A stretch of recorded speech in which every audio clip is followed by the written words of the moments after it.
Folks, he is a certified life coach, certified personal trainer, author, and former award-winning United States federal law enforcement officer. And he's written a book to help you achieve greatness and live your best life. We'll talk with our great friend, Rob Roberts is here, and we'll turn to pages of his Conqueror Mindset, Conquer the Monster. That's the name of the book. Our conversation is coming up a little bit later on this morning. I hesitate to bring this up, but the last time Rob was here, he kindly asked me to do a one minute, I think it was a 60-second plank. We had to see if we could hold it. There was motivation behind that, demonstrating the difficulty in many ways. But anyway, last time I had to do a 60-second plank. It was not easy. No. I did my first plank the other day because Vivian's doing them for gymnastics. And I roughed my way into 30 seconds. So, Rob, just giving you that heads up. Certified personal trainer, author, and founder of Never Stumble Consulting, Rob Roberts is here ready to talk about his latest book, Conqueror Mindset, Conquer the Monster. We're going to talk with Rob coming up later this morning. Looking forward to that. Our next guest is a published author, innovative entrepreneur, certified life coach, and founder of Never Stumble Consulting. He's coached hundreds of people and has helped them develop leadership skills. He hopes after reading his latest book, Conquer the Mind, I'll try again. I got to conquer this. Conqueror the Mind, I still aren't doing it. Conqueror Mindset. There we go. Conquer the Monster. Sorry, segment's over. Bill took too long. You'll have the energy to have a bright light in your life. Good to see you, sir. Welcome. Thank you. Thank you for coming in. Rob Roberts is here with us again today. And you're going to conquer the monster. One of my favorite bands had a song out a couple of years ago called Keep Your Monster on the Leash. Wow. Yeah. So, look, I'm having a day. He's sticking with it, and that's a big part of it. He's conquering this monster. Oh, he's fighting. He's fighting hard. Yeah. Oh, yeah. Rob, it's good to have you back. It's quite the journey. Let's talk about putting this one together and why tackling the mindset is a big part of it. Yes. Well, back in the 90s, the late 90s, I actually started counseling and doing a lot of counseling treatment teams and with counselors and therapists and just professionals from around the world. And I noticed something. It was kind of like that movie Groundhog Day, right, with Bill Murray.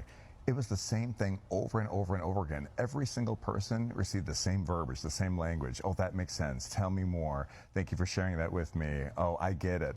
And I noticed that they would cross their legs when the client would cross their legs. They would touch their chin when the client touched their chin. And it was almost like a game, and I didn't like that. I wanted to do something different that would talk directly to people without all the extra fluff. I realized that every person is going through something just at a different level. And even with the cover of the book, there's 10 men and 10 women, all from different parts of the world, but we're all facing the same monster, whether it be stress, fear, anxiety, childhood trauma, addiction, and so on. So I just wanted to make a change and realize that while we're going through the forest of life, sometimes we have a habit of chopping with a dull axe, wondering why our hands are full of blisters. This book actually is a tool that helps us sharpen our axe. This way we can get more done with less time. One of the first things you have to do is kind of identify that monster. You were saying all these things, problems people are having. Yes, and you're absolutely right, and I love the way that you said that too.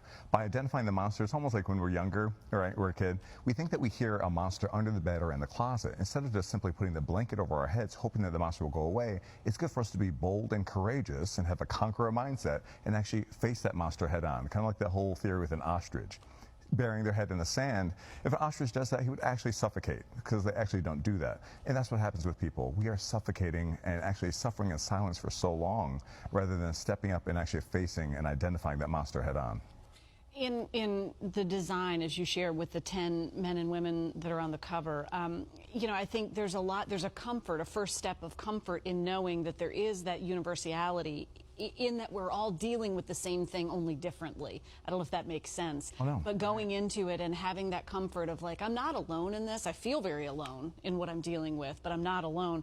But you need to make a plan to start taking those first steps to deal with your situation. Exactly, and I love the way that you put that. It reminds me of my old college football days. You know, if I walk in there without a game plan, we obviously lost the game. So this is what we need to do every day, have a battle plan in facing our day, and it starts the night before, okay? You don't want to build an airplane while you're in flight or, you know, work on your boat while you're in the ocean.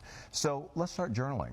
what if we write down how we actually feel rather than how we want to feel on paper? This way we can kind of come to grips with our own shortcomings. This will allow us to actually walk into the next day with a battle plan, a nice to-do list. But we can't be rigid in this plan. We have to be able to have some flexibility.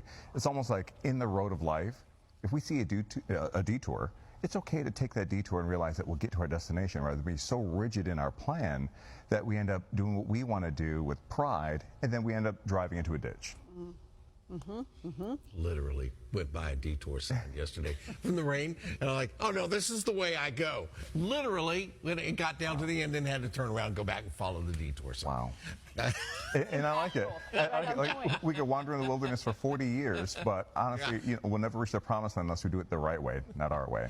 All right, and then you have to actually, as I didn't do, take appropriate action to make it happen. Yes, and I like that too. It's not just taking action. You hear a lot of therapists and professionals say, oh, count to 3 and just do it.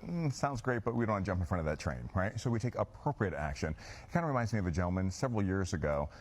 He was suffering from alcoholism, and his friends would joke around with him and say, hey, you're an alcoholic, not knowing that he was secretly struggling with alcohol, and he was. So eventually, I spoke to him, and he said that he's been battling for 15 years, speaking to psychologists and therapists and taking all types of medication, and we broke down to the root of the cause. I didn't focus on the alcohol. We focused on the childhood trauma that he went through, and this way he went to alcohol almost as a default, as a stress release, as a coping mechanism. So once we handled, say, the base of the fire, we weren't distracted no longer by the smoke and by the flames. It's almost like a fruit. Instead of focusing on the fruit, we have to focus on the root and the root cause. All of us are deeply rooted with skills, abilities, talents, things that are just precious in life. And anything that's below the surface at the root, this is what gives us a strong foundation, almost like diamond or gold or rubies or oil. Sometimes we have to dig in deep and find out that value, that rarity within us. Rob, we're out of time, but this is getting really positive reception. You also said it's available as an audiobook, too. So no matter how you like to consume these words of wisdom and this insight, available both ways. Yes, ebook, audiobook, of course, physical copy. And I just want to say that, victory, it's waiting for us as soon as we have the courage to walk in it. It's not an easy path. Great advice. Rob, thank you so much. Appreciate you being back with us. Thank you. For more information, visit virginiathismorning.com. And stay right here. Our live show returns right after this break, and Everywhere You Are is coming up next.